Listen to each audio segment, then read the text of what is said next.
Afternoon mga Lods. Ayan, meron na naman tayong 20 units na dumating. Yung mga wala pang plaka yung mga yan. Hanggang doon inaayos pa sa LTFRB itong iba. Wala pa yan. Message lang kayo kung gusto nyo mag-apply mga Lods. Ito yung mga ating EV taxi.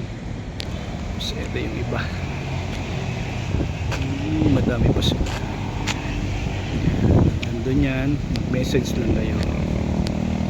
Yan, napaganda nitong mga EV taxi na to. Wala lang tayo susi pero iba bumibiyahin na, pero ito inaayos pa yung nito, registration. Okay mga Lods, PM lang. Thank you. Hindi ko pa na dokumento. Marami.